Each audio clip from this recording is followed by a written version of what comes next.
Salut la team.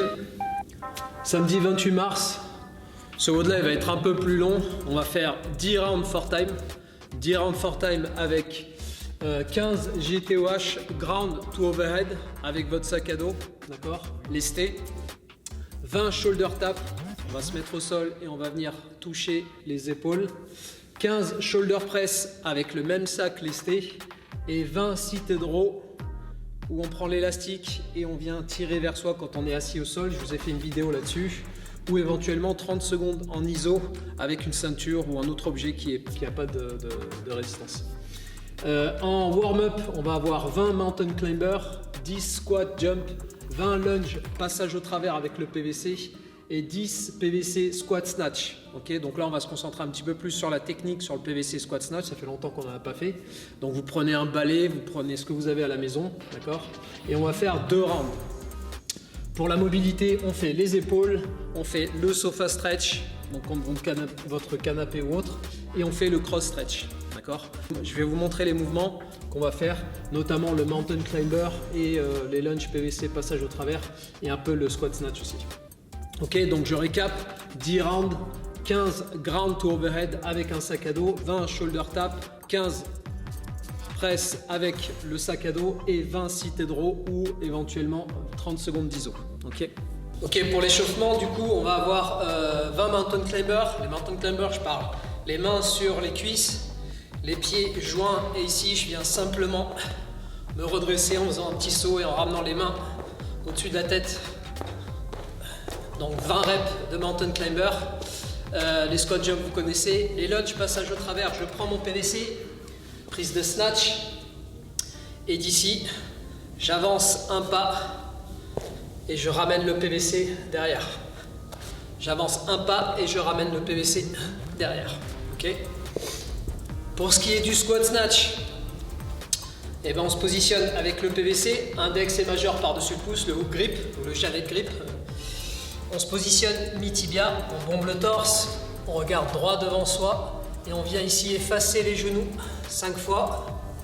Je garde les épaules au-dessus de ma barre, pas en retrait, au-dessus de ma barre 5 fois. Ensuite, je réengage ici et je viens travailler sur le shrug, pointe de pied. Pareil, 5 fois, shrug, pointe de pied. Ensuite, j'active les coudes. Donc je réengage, shrug, et là je viens tirer les coudes le plus haut possible. Encore une fois. Et pour finir, je viens faire le power. D'accord? Je me redresse. Encore une fois sur le power. Pour le squat, ensuite, je fais 5 overhead squat. 5 overhead squat. Je ramène. Et d'ici, je fais le mouvement complet, je tire et je viens me hisser sous la barre et je me redresse. Encore une fois.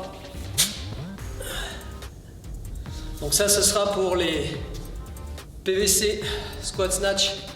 Donc au lieu de faire 5 reps, comme j'ai dit, vous faites 10 reps de chaque. Donc 10 ici, 10 j'engage, 10 avec les coudes, 10 power, 10 squat snatch, 10 overhead squat, pardon, et ensuite 10 squat snatch complet. Pour ce qui est du WOD, pour les mouvements du WOD, on a les grands to overhead, sac à dos. Je prends mon sac à dos et d'ici, du sol, je le ramène. Donc je fais plus ou moins le même mouvement ici, mouvement de hanche. Et je viens ramener le sac à dos. En fonction de la charge que vous allez avoir sur le sac à dos, s'il est vraiment lourd, ok, vous pouvez passer dessous et vous redresser. Si par contre le sac est léger, on vient et on fait un muscle. Donc on ramène le sac sans repasser sous le sac. Ok, on le ramène directement au-dessus de la tête. Shoulder tap au sol, position de planche, et je viens juste ici taper mes épaules. C'est relativement simple, ça va gagner un petit peu. Les shoulder press, le sac sur les épaules, et d'ici, je presse. Ok, donc en fonction de la charge que vous aurez sur dans le sac à dos. Prenez plutôt une charge que vous avez la capacité de faire en shoulder press. Parce que si vous mettez trop lourd, vous aurez des difficultés après sur les presses. Et ensuite, on a les sit and row. Donc ça, je vous remontre rapidement le mouvement.